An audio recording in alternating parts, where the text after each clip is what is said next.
Se fendesses, ó Senhor, quão bom seria se fendesses os céus, e descesses e os montes de todo o mundo estremecessem diante da tua presença. Como quando o fogo acende os gravetos e faz a água ferver, para que os teus inimigos conheçam o teu nome, e as nações ficassem impactadas pela tua presença, porque quando fizeste sinais magníficos, eventos que não esperávamos, descesses e os montes se abalaram grandemente diante de ti. Desde a antiguidade não se ouviu, nem se percebeu, tampouco escutou-se comentários, nem olho algum sequer vislumbrou outro Deus além de ti, que age em favor daqueles que nele depositam sua presença. Maravilha de Deus. Meus irmãos, esses versículos me chamaram a atenção, esses dias meditando na Bíblia Sagrada. E esse versículo 4 eu já tenho ciência dele, pois é um versículo que retrata, representa toda a magnitude de Deus em toda a Bíblia. É um texto que tem uma abrangência muito grande em alguns contextos. Por que não dizer em toda a Bíblia? Porque Isaías aqui, sendo um dos profetas maiores pelas escritas, junto com Jeremias, Ezequiel e Daniel, a 740 ou a 745 a.C., nos anos de Uzias, Jotão, Acaz e Ezequias e Manassés, Isaías ele profetiza sobre o advento do Messias, e é o que mais profetiza sobre Cristo, o Messias, né? E o seu capítulo 64, para mim, particularmente, também teologicamente falando, é uma das maiores poesias que encontramos dentro da Bíblia Sagrada. É o versículo de número 4. Porém, antecedendo o versículo 4, versículos em que ora nós fizemos menção aqui, Isaías ele é enfático e também, digamos, ousado nas suas palavras em dizer a formosura de Deus e a magnitude de Deus nesses versículos que antecedem o verso 4. O Senhor, quão bom seria se fendesses os céus e descestes no monte e todo mundo estremecesse diante da tua presença. Como quando o fogo acende os gravetos e faz a água ferver, para que os teus inimigos conheçam o teu nome, e as nações ficassem impactadas. Irmão, isso é muito interessante. O Isaías aqui, ele está frisando a magnitude de Deus e também o poderio de Deus na sua essência. E o versículo 1, versículo 2 e o versículo 3, ele traz exatamente isso, o poder de Deus. E o versículo 4, ele diz: porquanto desde a antiguidade nunca se ouviu, nem com os ouvidos se percebeu, nem com os olhos se viu, um Deus além de ti, que trabalha para aquele que nele espera. Isso é muito lindo, porque quando ele trata, porque desde a antiguidade, ou porquanto desde a antiguidade, é a mesma coisa, porque desde os tempos antigos, é a mesma coisa, porque desde os primórdios, ele está aqui trazendo e fazendo alusão do que Deus usou e instrumentalizou os profetas, sendo maiores ou menores, não importa, não só eles, mas também o que Deus fez por intermédio da vida de Abraão. No capítulo 2, ele sai da tua terra, que Deus fez sobre a vida de Isaac.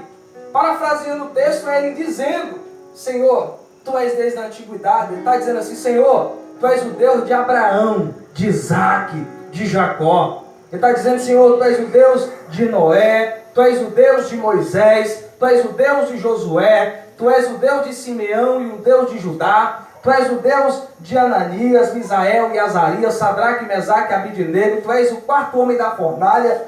Ele está dizendo: Senhor, tu és desde a antiguidade, porquanto nunca, ele está dizendo, que alguém ouviu, está dizendo, porquanto nunca se ouviu, nem com os ouvidos se percebeu, e nem com os olhos se viu, um Deus além de ti, que trabalha para aquele que nele espera.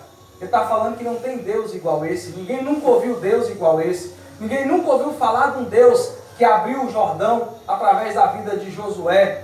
Ele está dizendo, Deus, ninguém nunca ouviu falar de um Deus que nem o Senhor, que abriu o mar vermelho. E detalhe, depois que abre o mar vermelho, antes, né, disso, quando o povo de Canaã, da terra que manda leite e mel, ouviram falar, capítulo 2, verso 9 de Josué, quando eles ouviram falar do Senhor, quando eles ouviram falar que o Senhor abriu o mar vermelho, eles ficaram desbaratados, porque para eles o nosso Deus era o Deus da fortaleza, ou da natureza, não da fortaleza, da natureza porque abriu o mar vermelho, da natureza porque abriu o Jordão, mas não da fortaleza porque aquela muralha era muito grande, para eles era impossível, Wesley, abrir ou quebrar ou destruir aquelas muralhas, mas eles estavam desbaratados, desmaiados, com medos, atemorosos, porque eles ouviram falar do Deus que é desde a antiguidade, do Deus que trabalha para aqueles que nele esperam, do Deus que age em pró daquele que clama, daquele que chora, daquele que se humilha. É por isso que me chama muita atenção o versículo 4, onde Isaías é enfático em dizer,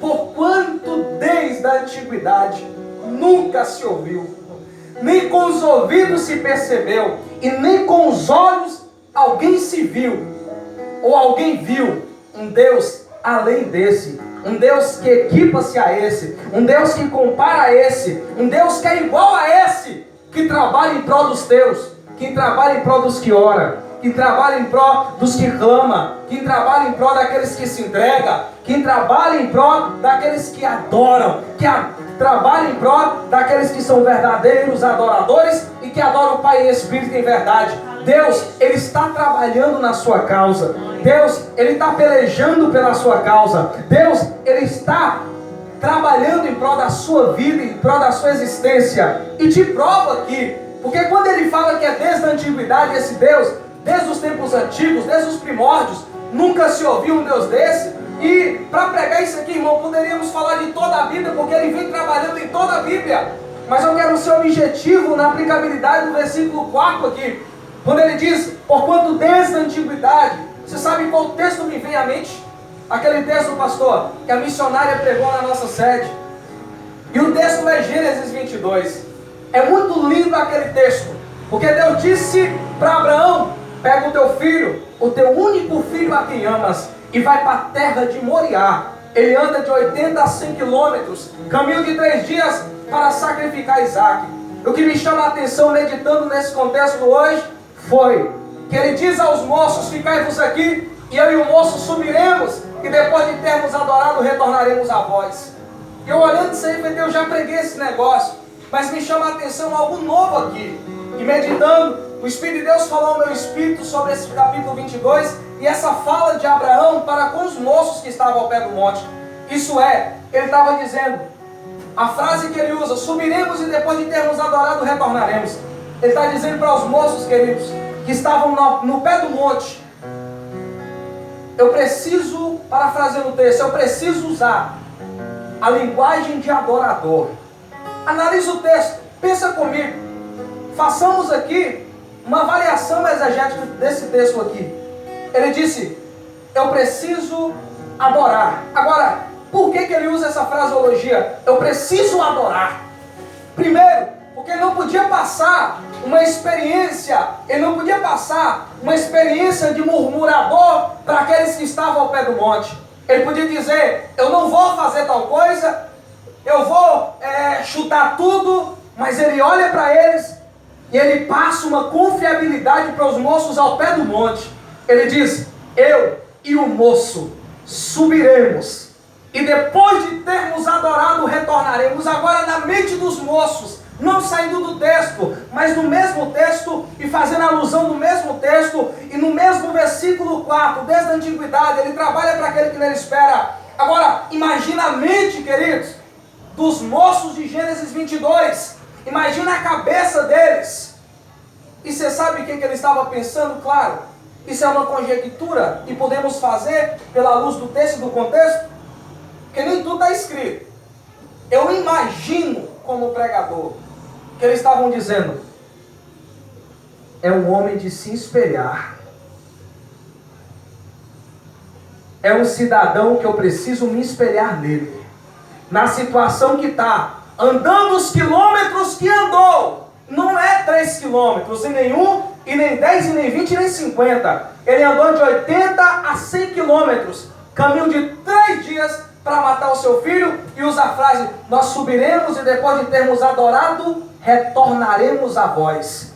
Ele estava dizendo para os moços que estavam ao pé do monte: eu sou adorador. Independentemente de qualquer coisa, eu estou aqui para adorar ao Senhor Jesus, para adorar a Deus, para glorificar a Deus, para santificar a Deus, para me entregar a Deus, para glorificar a Deus, para invocar o nome do Senhor. E eles pensando consigo: meu Deus, que tamanha fé!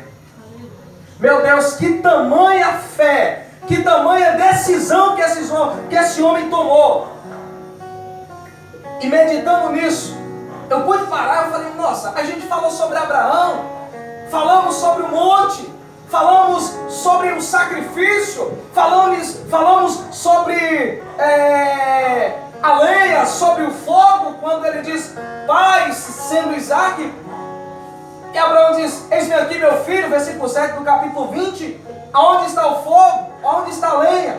Eis aqui o fogo, eis aqui a lenha, mas onde está o cordeiro para o holocausto? Falamos em tudo isso, mas é o pensamento dos moços, e o pensamento deles foi um pensamento de fé, creio eu, um pensamento de objetividade, dizendo assim: esse homem é um homem de Deus.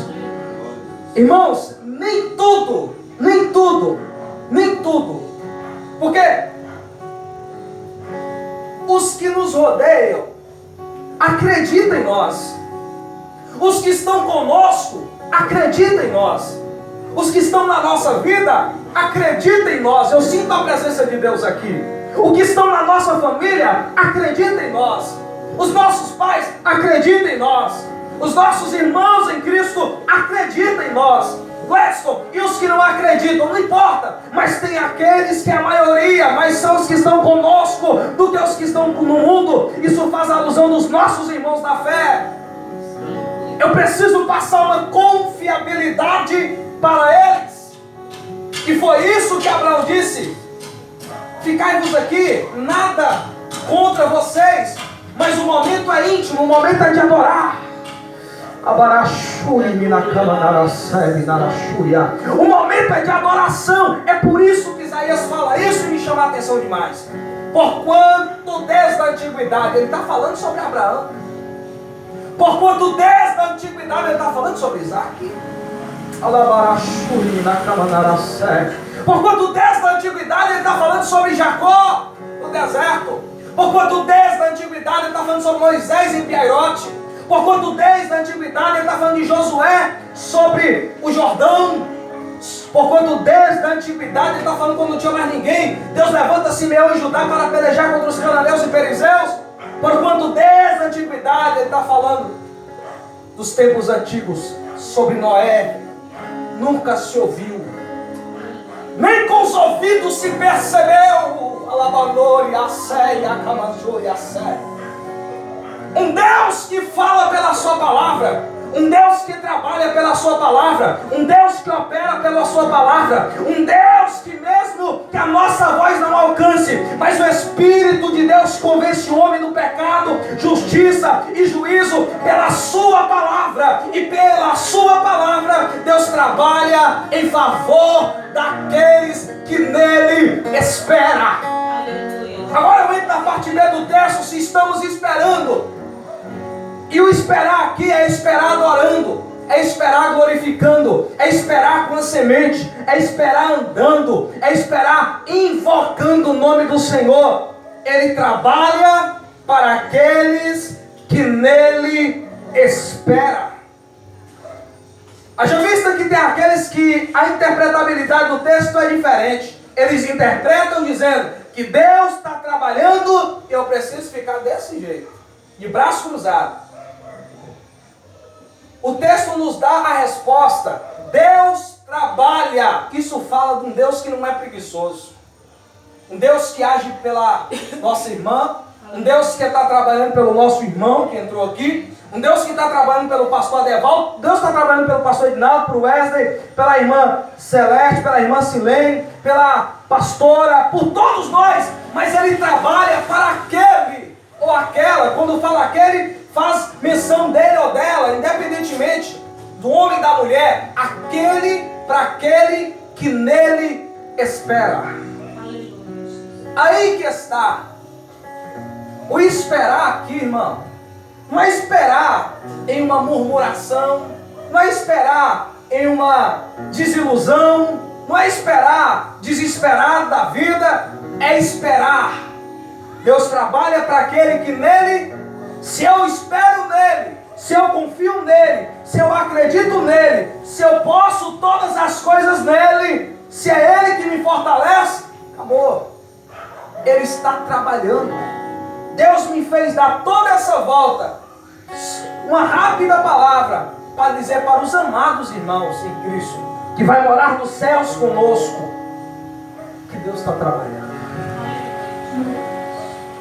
É simples. Talvez você entrou aqui para ouvir uma palavra, e Deus está dizendo ao meu coração, ao meu espírito, diga à igreja, que eu estou trabalhando. Aleluia.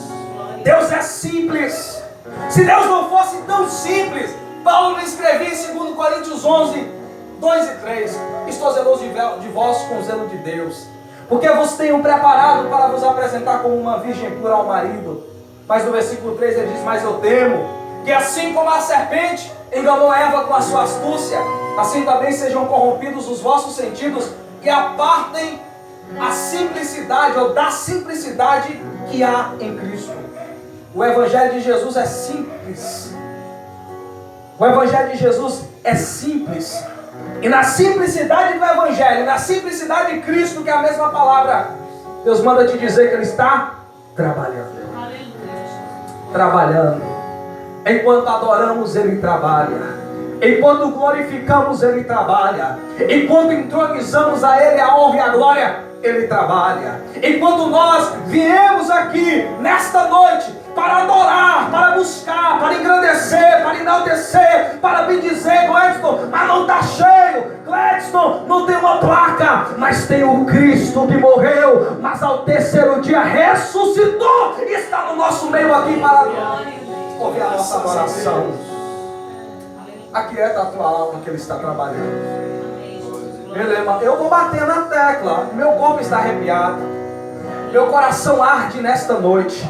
O Senhor está dizendo para mim, bate na tecla, eu estou trabalhando. Eu estou trabalhando. Eu estou trabalhando. Eu estou trabalhando. Ouça a voz de Deus falando, irmão, pela palavra. Eu estou trabalhando, porque eu trabalho em favor daqueles que em mim esperam. Aleluia. Você pode adorar a Deus porque Ele está trabalhando? Você pode adorar a Deus porque Ele está trabalhando?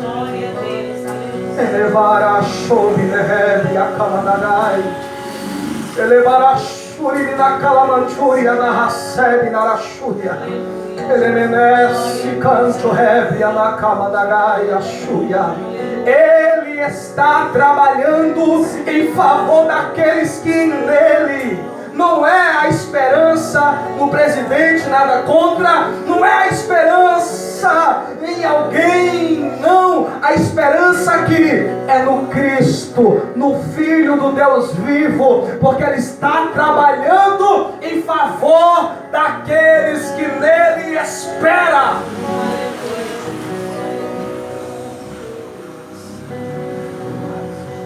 Qual é o segredo? Não desespera, espera. Não atemoriza, espera. Porque Ele está trabalhando. E esse trabalhar aqui, porque Deus não é qualquer. Deus está trabalhando desde, Ele vem trabalhando, Ele vem trabalhando desde a antiguidade. O que é mesmo ontem, hoje e eternamente, Ele vem trabalhando há tempos em favor desses como nós, que esperamos nele. que acreditamos nele, que adoramos a ele. E às vezes, como eu já disse algumas vezes, sem nenhuma força, sem nenhum vigor para adorar, para esperar. Mas a gente persistidamente viemos para ouvir e para ouvir a voz daquele que está trabalhando. E Deus disse pela sua palavra: porquanto desde a antiguidade nunca se ouviu, nem com os ouvidos percebeu, nem com os olhos vislumbrou, viu, enxergou. Aleluia. Glória a Deus. Eleite que nesse abau axiere sabai joregnai. Elebarachuri na cama magachere anarasai. Deus está trabalhando, Deus está trabalhando, Deus está trabalhando, Deus está trabalhando, Deus está trabalhando, Deus está trabalhando em favor daquele ou daqueles no plural que em nele esperam. Aleluia. Uns confiam em carros, outros confiam em cavalos. Salmos 20. Mas nós esperamos, acreditamos, adoramos, entronizamos, invocamos o nome do Senhor. Aleluia. Uns confiam e até caem, mas nós estamos firmes. Por que estamos firmes?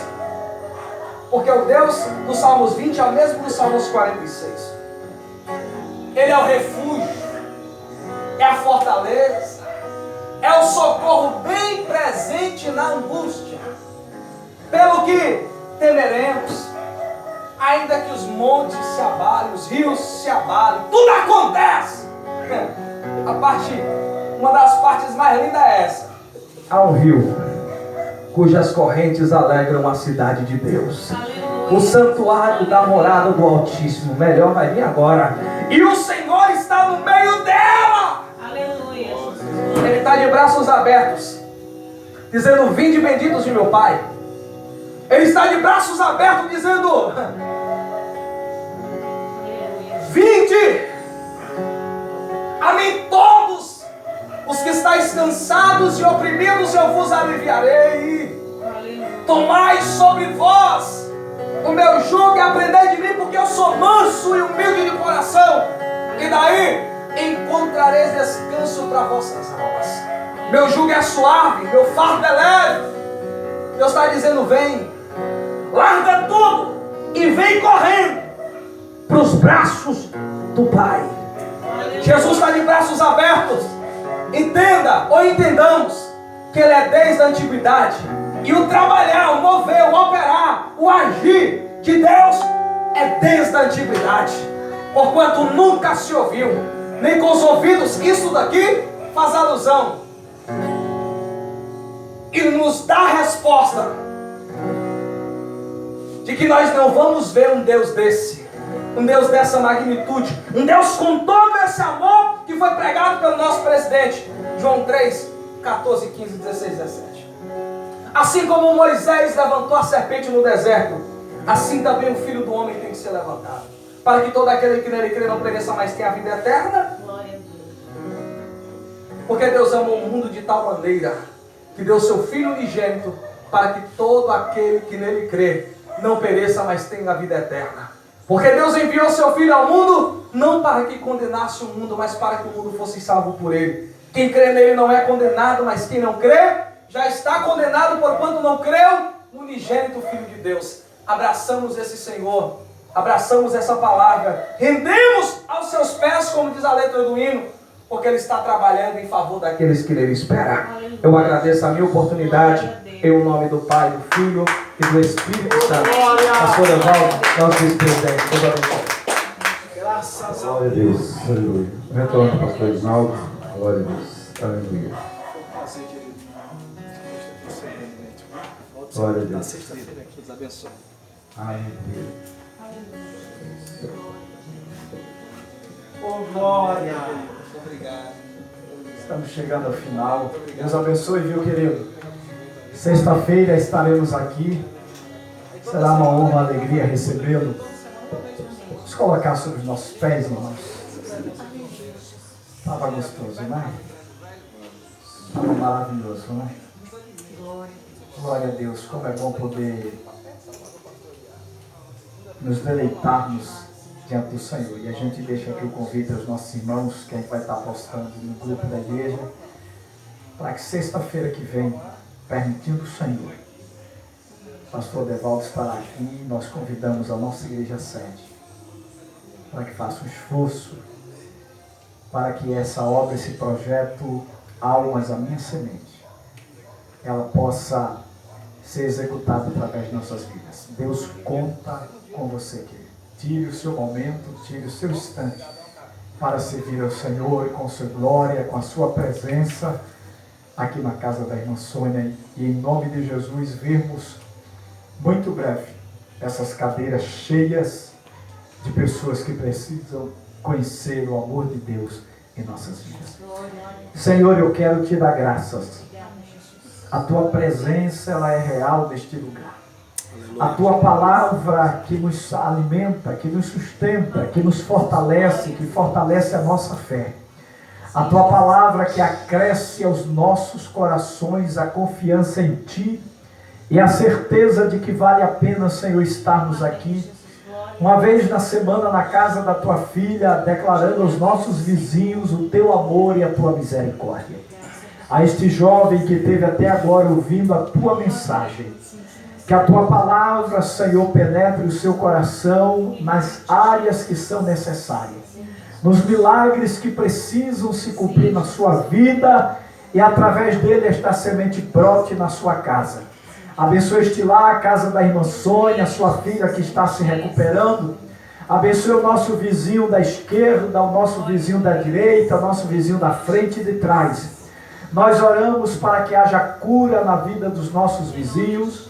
Nós oramos para que o teu Espírito visite a cada vida alguém que esteja enfermo, algum parente que esteja no hospital, Senhor, que seja agora visitado pelo teu poder extraordinário. Que aonde houver um filho teu afastado da tua casa, da tua presença, ao ouvir a tua palavra, compreenda o teu amor, o teu projeto, e que o Senhor não abra mão da sua vida. Se o Senhor não voltar antes, Senhor, a tua igreja estará aqui sexta-feira que vem louvando, adorando e exaltando o teu nome, em nome do Senhor Jesus. Amém, querido? Aplauda o nome do Senhor e louvamos a Deus por tudo. Estenda as mãos, por favor, que o grande amor de Deus, nosso Pai, a graça de nosso Senhor e Salvador Jesus Cristo, a doce comunhão, as ricas consolações do Santo Espírito, seja com a amada igreja hoje para sempre, e todos digam, amém. Se Deus é por nós, posso todas as coisas. Glória a Deus. 10 horas permitido o Senhor, queridos, estaremos ali orando e buscando ao Senhor. Deus abençoe a todos em Cristo Jesus.